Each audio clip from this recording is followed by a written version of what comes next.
Welcome to Conversations with Writers. I'm Andy, I'm a writer, and this is an educational YouTube series meant to catalog writing strategies and philosophies through conversations with other writers.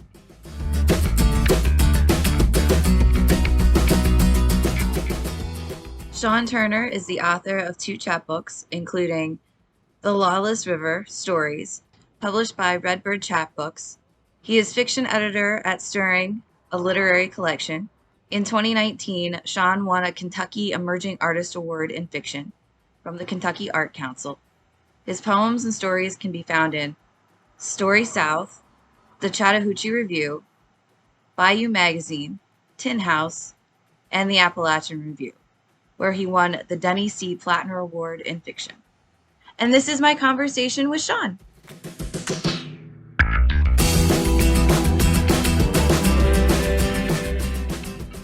Hello. Hi, how are you? I'm doing well. How are you doing, Andy? I'm hanging in there. I feel So, that. so what are you working on now, and what motivated the project? I don't know what it is yet. It could be a series of stories. It could be a novel. It could be a novel and stories, but it's a collection of fiction about a group of cultists who are from like a conservative religious background, and they are migrating from the Appalachian South to Michigan, where they are going to set up and hopefully find their promised land. And it's inspired by a couple of different things, actually. Most great, I think, fiction has that sort of journey narrative to it. But there's also a couple of great Appalachian writers that come to mind whenever I think of a journey narrative. And one of them is Harriet Simpson Arnow, who was born in Wayne County, Kentucky. And she was born in 1908, and she wrote The Doll Maker. And in The Doll Maker, a woman moves from Appalachia to Michigan to find a better economic life for her and her family, and it doesn't necessarily go as she expected it would. And I have a feeling that for the people that I'm writing about, their travels aren't necessarily going to go exactly as they expected either. The whole thing that interests me is thinking about the different ways in which times have changed a whole lot since 1908, obviously, but the narratives that maybe have started in Appalachia, a lot of people have said Appalachia is a bellwether, and maybe some of the themes that have started out in Appalachia maybe have spread to a lot of other places, and maybe that narrative have how maybe moving from one place of economic insecurity to another place, maybe those narratives haven't really changed a lot in the last 100 years. I can't wait to read this, and I can imagine that crossing the Appalachian mountain range is going to be one of those really difficult situations. So I'm really looking forward to reading it. Well, thank you. It's actually really interesting to think about because it's so much easier to travel nowadays. And it's something that we take for granted very easily and we get very annoyed at, actually.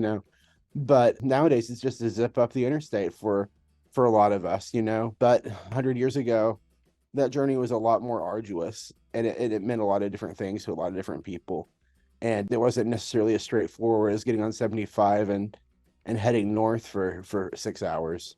It's just interesting to think about the kind of diversions that my characters are going to manage to get onto versus the sort of different travails that the main character of the doll maker might have had in her journey, and those differences.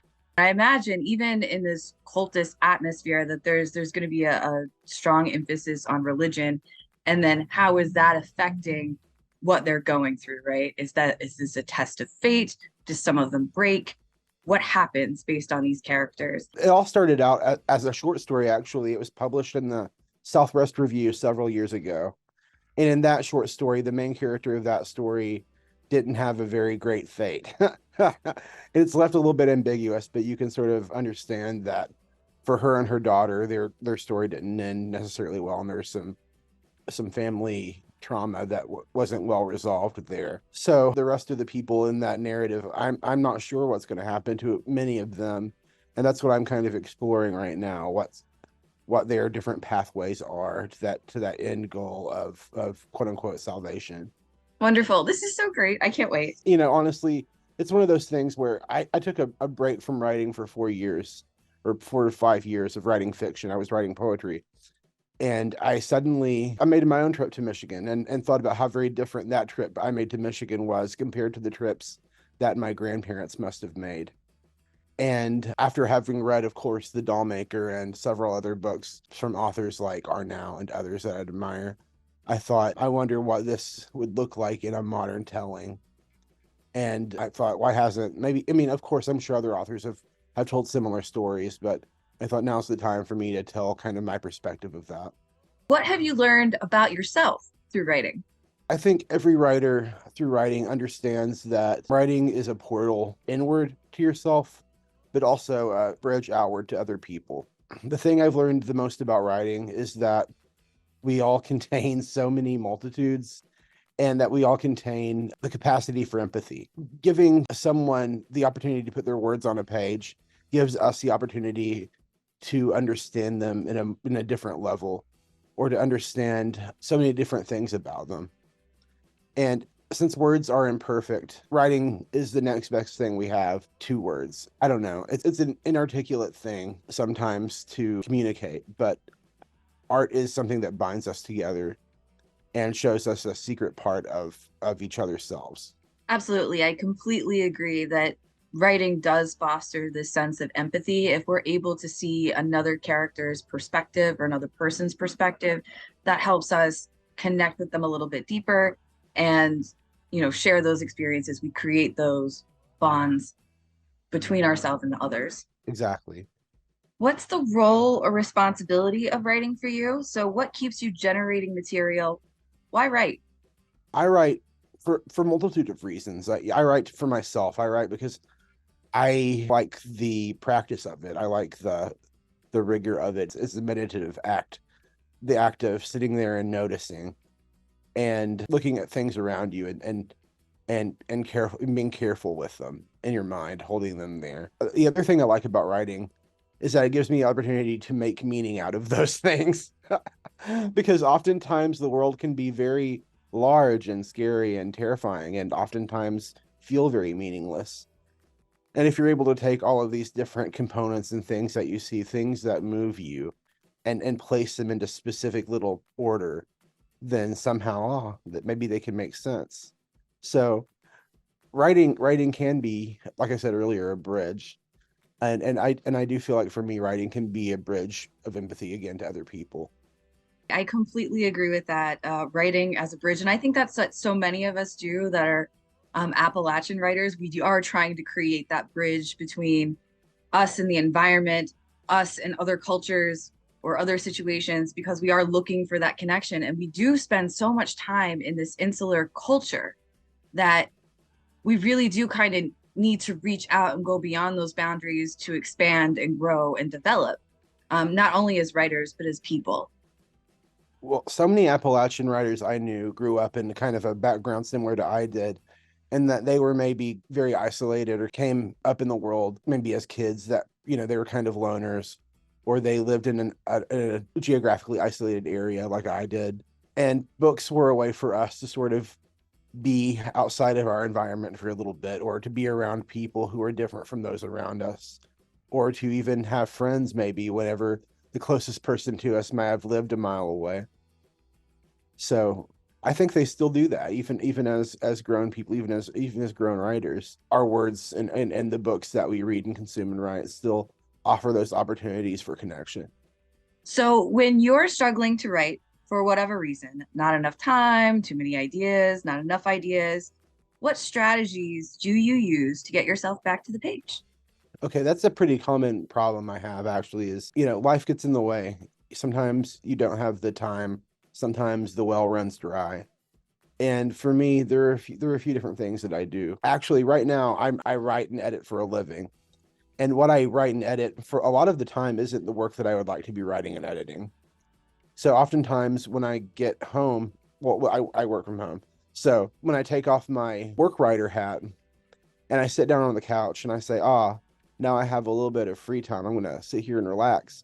It's hard for me to put on the creative writer hat. So again, it's going back and putting yourself in those states of being that make you in a place in which you want to create art. And sometimes it's hard to put yourself in that sort of sort of a mood or a feeling.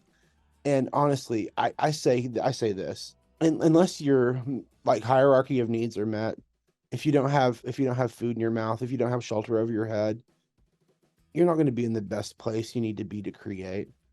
And I don't think you should force yourself to create unless your basic human needs are being met. So don't force yourself to create unless you're feeling safe and comfortable enough to do so. But once your needs are met and you feel like you still can't produce the work that you're wanting to produce, it's important to fill that well. Do some things that inspire you. Go visit art galleries, take a walk in nature, read widely, read other people's work, read things that you would never think about reading before, read fan fiction, read science books, read technical manuals, read blogs, read trashy gossip tabloids, read, and you'll find yourself back at that page with so many cool, new, and exciting things that you will throw on that page, and it'll be great. I think that's really important and really good advice. Making sure that your basic needs are met first before going that extra mile, because I do think that is something that we forget about. Sometimes when I'm writing, I kind of get lost into it. You sort of lose hours. I forget to eat, and then later on, it affects my mood, right? So, this is really important in order to sustain as a writer. You do have to make sure that your basic needs are met, because so much hinges on that emotional and mental state, right? That you're trying to foster. It does, and there's this myth of the suffering artist too. Like, to make great art, you must suffer. And sure, I've made some great art suffering. I suffered some a lot, and I made some good art. But you can also make great art when you're not suffering. You can also make great art when your belly's full and you're not having to worry about where your next paycheck's coming from. So there's opportunity for all of those things, I would say, you know. Yeah, I absolutely love that you've dispelled that myth that the artist has to be struggling in order to create good art. It's an easy thing to fall into because we do romanticize a struggling artist or a sad poet, but you can happy poems are great too, you know. And maybe even sometimes really necessary given the Super. current state of the world. Yeah, I mean, and I don't know. I'll speak for a lot of students that I had in class who said, Professor Turner, why are we reading another very sad story? So, what is your favorite part of the writing process and why? I like finishing it and showing people. So for me, the best part of the writing process is being done and having it out of my head and having the finished piece of product in front of me. That way I can look at it and years later look at it and say, wow, can you believe old Shaun managed to do that? Because honestly, I love to write. I love writing, but it can be a torturous little process sometimes. And it is really nice when you have that really strong piece that you're proud of, that you polished up real well. And it's something that will last and you'll have for the rest of your life. Absolutely. It's one of the things no one can ever take away from you. And I feel like because we are so scavenged in Appalachia, like natural resources, all kinds of stuff, that we do want to just have something that's ours to hang on to. Well, and even generationally speaking, maybe we might never own a home or people to pay off our student debt, but at least we own our creative property, you know? Absolutely. So, what revision strategy or strategies do you find most useful when revising your own work and why? What problems or challenges do these activities help you solve? I'm a big line edit person. I love a good line. I love a good sentence. So I used to be a line by line guy, and I still am in a lot of ways. So I definitely go line by line and make sure each line really works together and that all of my lines are varied. You want to make sure that your sentences have a good level of variance to them, that there is a certain rhythm to your stories and your poetry, that there's a flow that makes sense to the narrative and to the voice that you're trying to create. But one thing that's been interesting to me a lot lately is the use of AI. Ooh, so I've been using AI a lot in my revision and using these darn job stealing robots because there's actually so many cool things you can do with technology right now. For example, in one of the new AIs like ChatGPT, I can put one of my short stories fully into ChatGPT and say, hey, ChatGPT, tell me what my story is about. And ChatGPT will say, exactly, it will summarize my story for me. And having someone, maybe a third person, look at your story, someone, I mean, a language generation system is completely non-biased and will tell you exactly what your story is doing. So your best friend might lie to you and say, hey, this is great. But the robot's not going to say this prose is wonderful, darling. Oh my gosh, that's so brilliant. That's the first time I've ever heard that strategy, and part of me thinks, "Oh hell yeah, use it back," right? And I really do use it a lot. I've used it to help me tell me what something's about, and then once I knew what it's about, then I could revise to make it actually. I mean, it really illuminated things for me when I put some stories into it, and I was like, oh, so that's what I was doing subconsciously, and I can lean into that. It's crazy the amount of things you can learn about yourself through an AI, honestly. But and another thing too is having really good readers in your camp. That's separate. Honestly, an AI is not a really good reader, but having really good readers in your camp too is also a great tool you can have. I do want to talk a little bit about the thing that you mentioned earlier about going on that trip to Michigan, and what kind of a role does that, putting yourself into that situation that you want your characters in and sort of doing that journey, how does that inform the creation or the revision process for this? Well, for this piece in particular, it was really about feeling what that drive would be like for a group of people. Maybe if you're in this cult and you know what that cult has done, wondering, traveling down the interstate, looking where the cops might be, what it would be like maybe if you had broken down on what specific part of of 75, what it would be like if you pulled off of the interstate and wanted to take a back road to a certain part of another part. So just trying to, okay, so Andy, you already know this about my writing, but I'm getting the place descriptions and the way I describe things is very important to me. So I want to make sure that whenever I describe place and I describe how place changes over time, that I get that down very right. And specifically how the interstate has sort of changed things versus the old highway system. So a lot of, it's like how in Appalachia, a lot of the smaller communities are sort of dried up and sort of moved out. And when you get closer to the interstate, you have that telltale sign, that line of like fast food, gas station glut that's in like every state has that. So that's kind of what I'm writing about, is that sort of cultural change that we've sort of moved away from these communities to being like this buildup of commercialism along these transportation lines. It's very strange. You must let me know absolutely as soon as it's published. I want a If it, copy. listen, if it gets published, I haven't published a story in a few years, so sometimes you wonder, do you still have story published in juice in you? But it'll happen or it won't, and the work's still there at the end of the day.